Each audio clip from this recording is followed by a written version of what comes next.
Welcome back to Philadelphia. Brad Sham and Babe Laufenberg with the supersonic player of the game, Fresh Cash Romo, Cowboys quarterback Tony Romo, who had a quarterback rating of 141 tonight. Obviously, the distraction of having signed a new contract really weighed on your mind this evening. Seriously, we said at one point that, it looked easy, but it wasn't defensively. But you did make it look easy. What was that all about out there?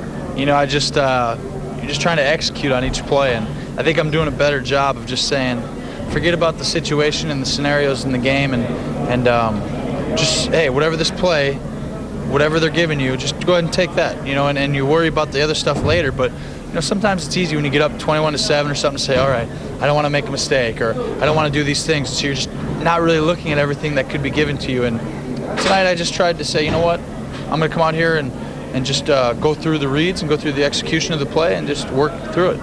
Or you have more influence than we do, and I know you ended up scoring 38 points tonight, but can you get Jason Garrett to put a little something on that first play of the game? These press plays out.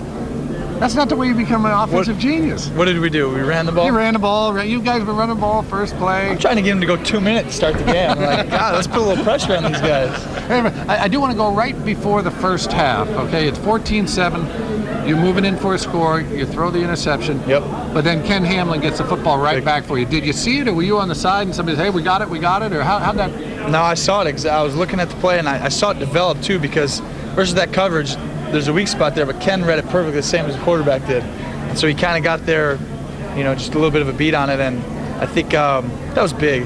To go in 21-7 is a completely different game than 14-7, and especially getting the ball to start the third quarter. I completely blame Al Michaels. I'm sitting in the room last night, and he's like, since you've been playing, you're the highest-rated quarterback outside the pocket in the league. You need to get outside more. And I'm like, shoot, you're right. Outside the pocket pick.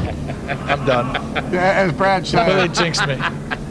That made it 21-7 before the half. Then you punch it in there, and then you come back and looked like they blew a coverage on Owens off. They brought a slot blitzer. I don't know if they blew a coverage. We just they brought the slot, right, the safety, and they have a guy rotating. The problem was he was trying to disguise it, and so right before the snap or right after, I can't remember, it was right during though, I started screaming to Teal, like, Teal, and boom, he gave me his eyes to look, and because he's supposed to run a dig route and in breaking route, and boom, I just fired him the ball, and he just went to the house, and I was so happy to see that he looked. So you both just read that? Yeah. On the fly? Just on the fly. So Brad was giving Jason Garrett all the credit for designing this stuff and working at it. No, excuse me. I think what I said was I would like to give Jason Garrett all the credit, but a lot of it is this execution that they're doing out there. And the great example I thought was the one drive where you had to scramble around and there wasn't anything, and all of a sudden Marion Barber kind of comes open over the middle. You shot put it to him, and you got 15 yards. That was big. I think that was on a 3rd and short, actually, on that play. And we tried taking a shot, and they did a great job covering it up. And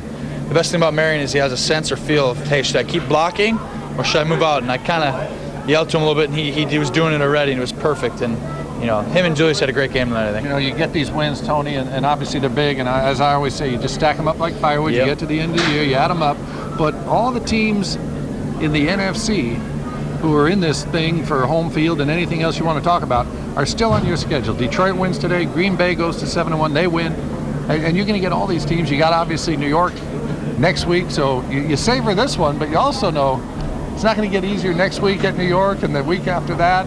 Yeah, there's no easy games in the NFL. And I think, as soon as you approach it like you got an easy one is when you're going to lose. And, we approach each week like each play. You're going to execute and go out there and play and try and win. And that's it. You're just going to do your best. Well, you did your best, and it was pretty good. Congratulations. Appreciate it, guys. Good work. Tony Romo, Dallas Cowboys football will continue in a moment.